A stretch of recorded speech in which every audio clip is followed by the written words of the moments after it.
Julian, my fiancé of 8 years, cancelled our wedding. He did it unilaterally, with a chilling calmness that belied the shattering of my world. He was going to get engaged to my sister Clara instead. The reason? In 20 days, Clara was scheduled to marry Adrian Sterling, the heir to a vast fortune, a match arranged by our parents years ago. But Adrian Sterling was gay. Julian, in a twisted display of chivalry, couldn't bear the thought of Clara living a lonely, loveless life. He would get engaged to her first, he explained, and they would figure out the rest later. He seemed to have forgotten that I had been waiting for him for 8 long years. What about me? I had asked, my voice a whisper. His reply was a casual flick of a hand, as if brushing away a piece of lint. You've waited 8 years, Amelia. What's a couple more? He'd cupped my face, his touch now feeling alien and cold. Our relationship is solid, Amelia. Don't get hung up on the small stuff. Clara didn't have the privileged upbringing you did. I can't just abandon her. 20 days later, I sat in a wedding car, destined for Adrian Sterling. Dressed in white lace, I passed a limousine carrying Julian, who looked every bit the handsome groom. Our eyes met through the glass. The color drained from his face. Mom, I'm not marrying Julian, I had announced, the words tasting like ash in my mouth. He's going to marry Clara. My mother shot up from the sofa, her phone clattering to the floor. Honey, are you sure? I knew why she was so shocked. For 8 years, I had been utterly devoted to Julian, turning away a parade of promising young men my family had introduced me to. I had built my life around him. I expected a lecture, a torrent of "I told you so." Instead, she just pulled me into her arms. Then you won't marry him, she said, her voice fierce. If you never marry, your father and I will spoil you for the rest of your life. But this business with the Sterlings, we have to figure out how to explain this to them. There's no need, Mom, I said, pulling back to look her in the eye. I'll marry Adrian Sterling. I'll take Clara's place. This time my mother truly panicked. Are you insane? The Sterlings are wealthy, yes, but Adrian doesn't associate with women. He's gay. Why would you throw yourself into a fire pit like that? A gay husband is fine, I said, a strange sense of calm settling over me. He won't touch me. After we're married, I'll take his money, he can have his life and I'll have mine. I had already made up my mind. A person's sexual orientation wasn't a fire pit. A flawed character was. I had spent 8 years with Julian, nurturing him from a penniless graduate student into the young, successful CEO of a publicly traded company. He had promised to make me the happiest girl in the world. 8 years ago, fresh out of grad school, he'd said, once I get an offer from a top firm, I'll meet your parents. 6 years ago, when he was promoted to director, it was, once my startup succeeds, I'll give you a life of happiness. 4 years ago, when his company went public, I want everything to be stable before I give you the grand wedding you deserve. Year after year, he delayed. Finally, with me on the cusp of being considered a high-risk pregnancy, he proposed. I had cried tears of joy, believing our story had finally reached its happy ending. Only now, with his decision to marry my sister first, did I realize how foolish I'd been. I had spent my youth paving the way for someone else's happiness. My mother couldn't change my mind, and the Sterling family, surprisingly, raised no objections to the sudden swap of brides. After I resigned from my job at Julian's company, I ran into him and Clara near the entrance. Clara, the daughter of my father's fallen comrade, had been living with us since she was 6, when she returned from studying abroad a year ago to fulfill her engagement to Adrian. She had seamlessly inserted herself into my life. Our dates for 2 frequently became outings for 3. At first, Julian would complain, "This little shadow is ruining our private time." But soon, their interactions grew troublingly intimate. When I gently suggested to Julian that he needed to maintain some boundaries, Clara's eyes would instantly fill with tears, as if I had dealt her a mortal wound. "I'm so sorry, Amelia," she'd sniffle. "I'm just so used to how things are abroad. I didn't think." "Please don't be angry." Julian's face would darken. "Amelia, when did you become so petty? Are you jealous of your own sister? It's pathetic." I would watch, stunned into silence, as he tenderly wiped away Clara's tears. The whispers of the female staff would follow me down the halls. "Isn't Amelia the CEO's fiancé? How could he humiliate her in public like that?" "Fiancé? So what? A man as successful as Julian can have any woman he wants." Amelia should look in the mirror. She's practically an old maid still trying to act like a princess. Normally, such venomous words would have spurred me to fight back. But now I had no energy left. The man who had promised to treasure me like a rare pearl had, with his own hands, reduced me to trash. Lost in my sorrow, I found my feet carrying me to the amusement park. It was where Julian and I had first fallen in love, where he had whispered his sweetest vows. The roller coaster, the carousel, the pirate ship. Every corner held a memory. I walked toward the wishing tree where we had once tied our hopes for the future. But the sight that greeted me was a dagger to the heart. There, under the branches laden with colorful ribbons, stood two familiar figures locked in an intimate embrace. Julian playfully adjusted the bunny ears on Clara's headband before capturing her lips in a long, passionate kiss. Clara responded with equal fervor, her arms wrapped tightly around his neck as if she were the only thing holding him to the earth. Her eyes flickered, catching sight of me over his shoulder. She only held him tighter, kissed him deeper. "Julian, I love you," Clara shouted at the tree, her voice sweet and triumphant. "Clara, I love you more," he responded, his voice thick with emotion. They each wrote something on a piece of paper and tied it to the tree. After they left, my own tears finally broke free, my heart feeling like it was being methodically sliced apart. I walked to the tree and found their wishes. "Clara, I will marry no one but you in this life." "Julian, I will marry no one but you in this life." "Clara." I remembered how throughout our 8 years together, Julian had always been so reserved, especially in public. He claimed he had an image to uphold. Now, seeing his unrestrained passion for Clara, I knew the truth. His restraint with me wasn't about propriety. It was simply a lack of love. I wiped my tears, tore down the wish we had once made to be together forever, and ripped it into tiny, insignificant pieces. "Julian, I don't love you anymore." I took a deep breath and turned to leave, only to find him standing there, his eyes a mixture of guilt and pity. Quickly looked down, unwilling to lose my last shred of dignity in front of him. But seeing him, the sweet memories still flooded back, a sharp stabbing pain. His pained expression gave me a flicker of false hope that I still meant something to him. He looked at the confetti of my torn wish scattered on the ground. "Amelia, you saw the wish," he began. "I've fallen in love with Clara. I can't watch her marry a gay man and throw her life away. I'll get engaged to her first, and then we'll find a way to cancel her wedding to him. But I will still marry you. You will always be my only wife." Seeing his confident, condescending expression, a sense of clarity washed over me. The man I had loved for 8 years was, after all, just this. "Julian, let's break up," I said calmly. "I won't marry you." He looked at me as if I'd spoken in a foreign language, his expression shifting to one of disdain. "You won't marry me? You've been begging me to marry you for 8 years. You're almost 30. If you don't marry me, who will?" I was speechless. I never imagined the suave, charming Julian could be so cruel. He knew my vulnerabilities, and he wielded them like weapons. Seeing my shock, he sighed, a flicker of regret in his eyes. "I'm sorry, Amelia. I was just upset. Just be patient. I'm just helping Clara deal with this Sterling situation. I promise we'll be married within the month. I'll give you the grandest wedding imaginable." At that moment, the man before me seemed utterly despicable. Engaged to Clara, married to me. Did he want both? Was he unwilling to let go of his passionate new love, yet reluctant to lose my years of devotion? The memory of a hot pot dinner surfaced. While Julian was preparing our dipping sauces, Clara had dropped her sweet facade, her eyes locking onto mine with open provocation.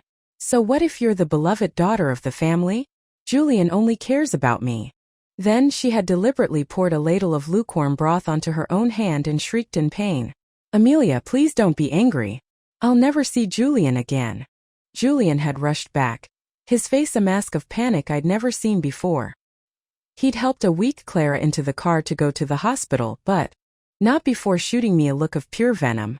"Amelia, I never knew you could be so vicious. You can't even tolerate your own sister." He hadn't seen my own hand, scalded red from the splashing broth. A week later, he had come to my house and asked my parents for their blessing to get engaged to Clara. "Amelia? What are you staring at?" Julian's voice pulled me back to the present. I looked at him coldly.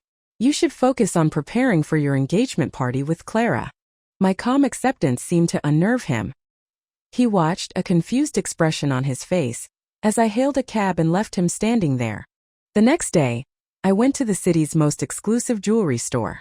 After Julian had proposed, I had spent weeks picking out the perfect set of diamonds. Since I was no longer marrying him, I intended to get them back. The store owner looked uncomfortable when he saw me.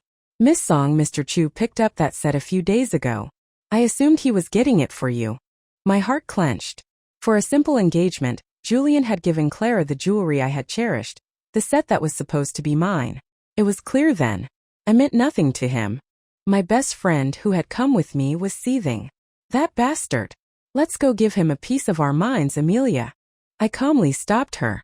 It's fine. I don't want anything that belongs to trash. When I got home, a heavily made-up middle-aged woman was chatting animatedly with my mother. Beside her sat a balding man in his 40s with leering eyes. Auntie, hello. Dad, Mom. Who are our guests? I asked, maintaining my composure. The woman's face lit up. This must be Amelia. So pretty and polite. I used to work with your mother. We were great friends. I heard you got dumped by that CEO Julian. So I took the liberty of bringing my son over. Maybe we can make a match. My mother's friendly expression soured. Brenda, where do you hear such gossip? It's a new era. A woman doesn't need to be married. Brenda smirked.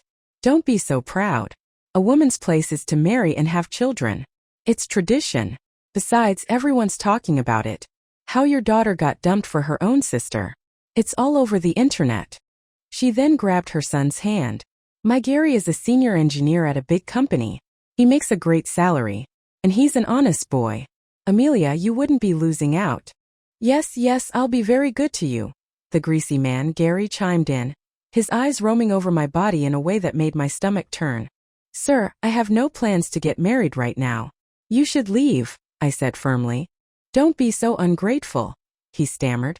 I'm willing to marry you, you should be happy. The next second, a fist flew through the air, shattering Gary's glasses. Amelia is not for you to insult. A familiar, commanding voice roared. It was Julian. He stood there, glaring down at the man on the floor, an aura of cold fury radiating from him. Amelia Song is my wife. Get your filthy minds out of here and get out. The woman scrambled to pull her son up and they fled. Julian turned to me, his eyes filled with concern. Amelia, are you okay? For a fleeting moment, I allowed myself to fantasize that he was the same Julian I had fallen in love with. But his next words brought me crashing back to reality. Uncle, Auntie Amelia, in 10 days it's my engagement party with Clara. I hope you'll all be there. 10 days. That was supposed to be the day Clara married Adrian. My father frowned. Julian, you say you're getting engaged to Clara first. What about Amelia? Don't worry, Uncle. I have a plan, Julian said confidently, as if I were still a toy he could control. There's plenty of time for my wedding with Amelia. I took the invitation he offered. We're quite busy lately, I said coolly. We might not have time. Busy with what? He asked, confused. Busy with my wedding, I replied, my voice even. He relaxed, a smug smile playing on his lips, assuming I was still pining for him. He had no idea. My heart was already dead to him. Marrying Adrian would save my parents from embarrassment, fulfill the family contract, and if the rumors were true, grant me a life of peaceful independence. 10 days later, Julian and I both became a groom and a bride. But he was engaged to Clara and I was married to Adrian. I wore the most beautiful gown, the most exquisite jewels, and sat in a Rolls-Royce. As my car passed his, I saw him beaming with happiness. I heard later that at his engagement party, he kept searching the crowd for me. Just before the ceremony began, he finally asked his assistant, "Why isn't Amelia here?" The assistant stammered, "Sir, I don't think Miss Song is coming today." Julian's face fell. "What are you talking about? She loves me. She's a reasonable woman. Of course she'll come." "Sir," the assistant whispered, "I just received the news. Miss Song is getting married today. To Adrian Sterling." I had been up since dawn for hair and makeup, and by the time I was in the wedding car I was half asleep. "Miss Song, we've arrived." The driver's voice roused me. The car door opened. A hand was extended to me. A beautiful, well-formed hand. I looked up, curious to see the man who supposedly had no interest in women. A clear, gentle voice reached me first. "Take my hand." I did, my own hand feeling small and lost in his. As we stepped out, we were mobbed by photographers and guests. The wedding of the Sterling heir was a grand affair. I felt a nervous tremor in my hand. "Don't be afraid," Adrian murmured. Stung by his perception of me as weak, I straightened my back, the drowsiness vanishing. "I'm not afraid of a wedding. It's the living together afterward that's truly terrifying." He seemed taken aback, but I didn't give him time to respond. I pulled him onto the red carpet. It wasn't until we were standing before the officiant that I got a good look at his face. My first thought was, what a tragic waste. He was stunningly handsome with broad shoulders, a narrow waist, and long legs, the custom-tailored suit looking like it was made for him. And he didn't like women. What a shame. His eyes, the kind that could look at a puppy with soulful devotion, met mine. His lips parted slightly. "Have you seen enough?" I quickly looked away. This was one man I shouldn't provoke. So the rumors were true. He couldn't even stand being looked at. My eyes followed his gaze and landed on a handsome, refined-looking man in the crowd. My mind instantly concocted a tragic backstory for them. After the reception, we were driven to the Sterling mansion. The master bedroom was decorated for a wedding night, with red dates and longans scattered on the bed for good fortune. I glanced at Adrian. The expectation of producing an heir must be a threat to him. But then again, rich families were obsessed with bloodlines. Maybe they'd want me to have a few kids via IVF to fulfill my duty. Adrian, I observed, was a true gentleman. He had deflected endless toasts and tedious pleasantries on my behalf. Noticing I hadn't eaten, he had a hot meal sent up to our room the moment we arrived. I took a bite, feeling immensely grateful. "Don't worry," I said, looking up at him. "I have no prejudices. I respect love in all its forms." He had been watching me, but now his brow furrowed. "What are you talking about?" "I'm saying," I explained, "that even though we're married, you can still pursue your true love. We just have to keep up appearances. Whatever you need, I'll cooperate. As long as the price is right. For the right price, I'll even stand guard while you and your lover have your wedding night." A flicker of astonishment crossed his handsome face, followed by a faint blush. "Say that one more time, I dare you." Before I could clarify, there was a commotion downstairs. The butler rushed in. "Young master, it's Mr. Chu. He says he's Miss Song's friend and is insisting on coming in." "He's not my friend. Don't let him in," I said, annoyed. But the noise only grew louder. I glanced at Adrian apologetically. Seeing he wasn't angry, I went to the door to deal with the fool myself. The moment I opened it, I was pulled into a crushing hug. Julian held me tight, his eyes red and frantic. "Amelia, why would you do this to me?" he growled through clenched teeth. I had never seen him so fragile, so crazed. I tried to step back, but he only held me tighter. Mortified to have my ex-lover show up on my wedding night, I shoved him away with all my might. "I don't know what you're talking about, Mr. Chu. Please keep your distance." I moved to stand beside Adrian. Julian stared at me in disbelief, his eyes like those of a hungry wolf. "No relationship? Our 8 years together mean nothing to you." "You." Before I could retort, Adrian stepped in front of me. "There seems to be a misunderstanding. But Mr. Chu, you are in my house. Amelia and I are legally married. And tonight happens to be our wedding night." He gestured to the door. "If there's nothing else, I won't see you out." His words were a clear statement. He was on my side. Julian, however, was not one to be dismissed. "This is all your fault," he snarled at Adrian. "If I didn't have to help Clara get out of her engagement to you, I would have never done this. Now you force Amelia to marry you? The Sterling family is so powerful. Yet you resort to such despicable tactics." His accusations, though not aimed at me, filled me with rage. "How can you say that? You were the one who betrayed." Crash. The phone in Adrian's hand shattered on the floor, the sound silencing the room. "Let's be clear, Mr. Chu," Adrian said, his voice like steel. "You had a brief affair with my wife. Why should I care? Even if you had been married, she is my wife now. It is not your place as an outsider to judge." "Security, show him out." Julian grew more frantic, grabbing my arm. "Amelia, say something. It was a misunderstanding. Tell him you married him on impulse. I'm here to take you home. Come with me. We can still have the wedding I promised you." His words were tempting. He knew how much that wedding meant to me. But it didn't matter anymore. From the moment he'd said, "You can wait longer," it was over. I looked at him calmly. "I won't." As the guards moved to escort him out, he lunged toward me, his face a mask of disbelief. "Why, Amelia? Why are you doing this to me? Just because I agreed to get engaged to Clara? You're throwing away 8 years for one small thing." I laughed. "A small thing? Julian, you are cruel. Do you know how long I waited for you? 8 years of my youth while I supported you from nothing to the respected CEO you are today. And Clara? She was with you for 1 year. And she replaced me in your heart. How am I supposed to get over that? And now you want me to just leave with you? On what grounds?" "It was my fault," he said, his voice hoarse with guilt. "I was wrong. I ignored your feelings. But I never wanted to leave you. You are my only wife. Can't you forgive me?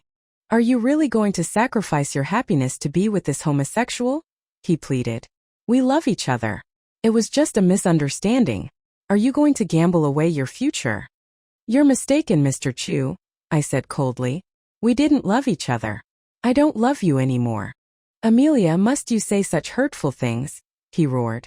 "I'm just telling the truth. At the company, people called Clara the boss's wife and you never corrected them. When I was sick in bed with the flu, you'd comfort me 1 minute and be cooing over Clara the next. When I made my 28th birthday wish, the first thing I saw when I opened my eyes was your phone screen, lit up with a passionate chat with her. It was one disappointment after another. If I stayed with you, I would only feel pathetic. I was only partial to Clara because she's your sister," he argued. "She had a tough life, can't I take care of her?" "Don't be so self-righteous," I shot back. "I have plenty of sisters who've had it tough. I don't see you taking care of them. Stop being unreasonable, Amelia. I finally found a way to save you both, to finally be with you. Can't you just hold on a little longer?" He thought he had everything figured out, never once considering the damage a broken contract with the Sterlings would do to my family's reputation. Our family business wasn't doing well. This would have been salt in the wound. But he never thought of that. He just didn't care enough about me. "Julian, we're over," I said, looking him straight in the eye. "I have chosen to be with Adrian. There is no possibility for us. Stop harassing me." "No." A dark fury rose in him. He glared at Adrian with pure hatred. "It's because of you. If it weren't for you, I wouldn't have had to save Clara. If it weren't for you, Amelia and I would have grown old together." He lunged, aiming a punch at Adrian. "What are you doing?" I screamed. Julian had learned to fight on the streets as a kid and had kept up his training. He could handle most men. Adrian, despite his height, looked lean. I was sure he couldn't take a punch. But Adrian simply deflected the blow with a flick of his wrist. With a few fluid movements, he dislocated Julian's arm and sent him sprawling to the floor. The guards swarmed him.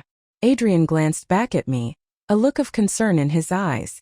"It's okay," he said reassuringly. "His skills are sloppy. I can handle him." I walked over and gave Julian a swift kick. "You ungrateful brute. How dare you start a fight?" "Amelia," he yelled, pinned to the floor. "I'm the one who's hurt, and you're helping this outsider? He's gay. He can't even get hard. Looking at you.